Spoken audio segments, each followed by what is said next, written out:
Okay, what I would like us to do is to say something. Will you please say this? Now please say this. And now this. Tell me please, why have I made you pronounce one and the same sentence 3 times? And then, did you notice how you pronounced it? In the same way all 3 times? So we'll get to this at the end. And today we are going to speak about sentence stress, right? We mentioned word stress, and now we shall mention word sentence stress.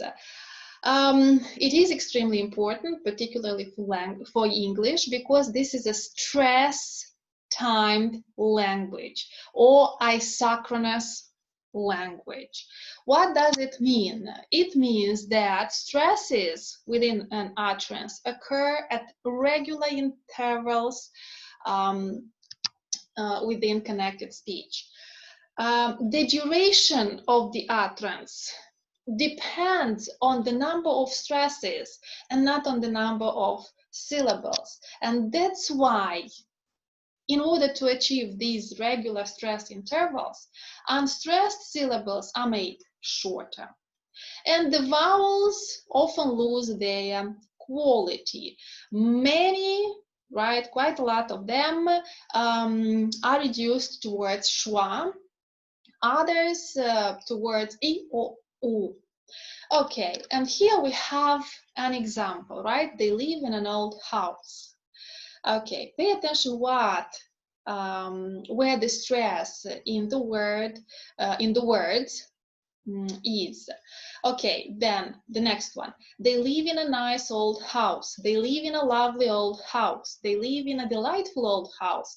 They live in a delightful old cottage. They live in a delightful Victorian cottage. So what can we notice?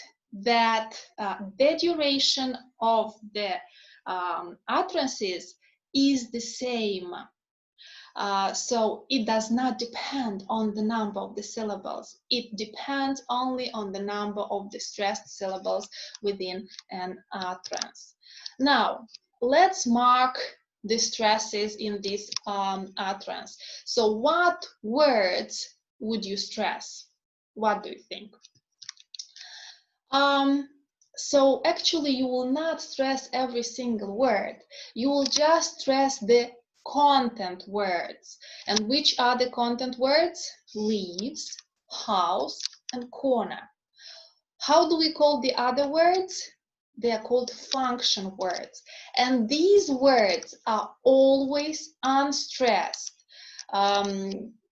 Yeah, I do know that in English it's quite risky to say always, because you can always find an exception to the rule. Let me say that usually, normally unstressed. So in most of the cases, in only very, very few cases, they might be stressed because we want to just emphasize something. But in most of the cases, the function words are unstressed. Okay, where did you say John lives? He lives in the house on the corner. Okay, what can we notice here?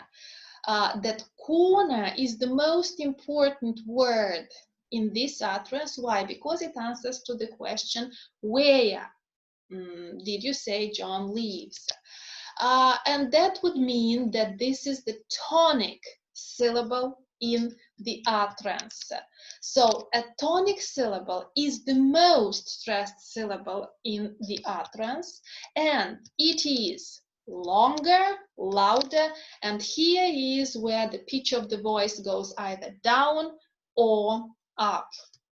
Whereas the other syllable, the first stressed syllable is the onset syllable, and it establishes the pitch that stays more or less level right till the tonic syllable. In our case, this is core, right, in corner, where the intonation dropped. the pitch of the voice dropped. Okay, now the new information that is being shared between speakers determines what is the tonic syllable.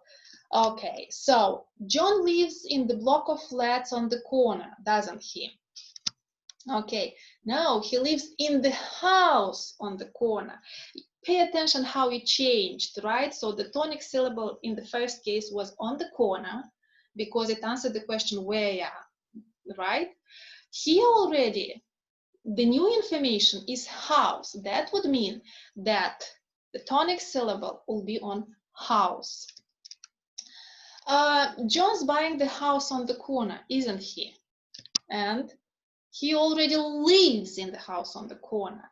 And this is the new information, the fact that he lives, he doesn't buy, and the tonic syllable will be on lives.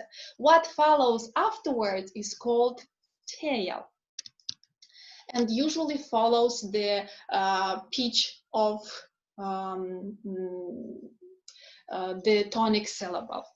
Okay, and when we say words of more than one syllable in isolation, we will stress one of the syllables, right?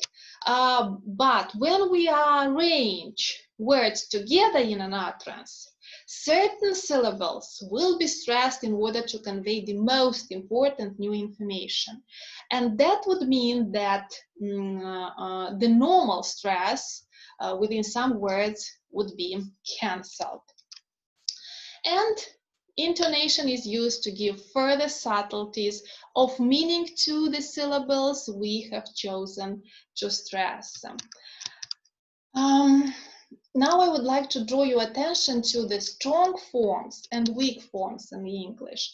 So the strong forms are all the content words. And again, we have seen in the examples, depending on what information we want to convey, what is the most important information, that words are going to be stressed. But the weak forms are normally, in most of the cases, reduced. And here we have examples of words of their full form and their weak forms. So pay attention that when it comes to the grammatical category of verbs, right, these are the auxiliary verbs. They are going to be reduced. The vowel within those words is going to be reduced. Then we have the personal pronouns. Again, they are reduced in connected speech. Prepositions and conjunctions always reduced. We can see to schwa. The vowel is reduced to schwa. Articles as well. Indefinite adjectives as well. Now, again, remember, what did we say at the beginning? So what was the purpose of this exercise? What was the new information? So depending on that, you will place the tonic syllable, the tonic stress there. I love you. The information is that I, not you or he or she. I love you. Then we can say I love you, meaning that I love you, not him. And finally, I love you, not hate you. So you see, there is so much variation, and we have to be very attentive. And what shall we deal next?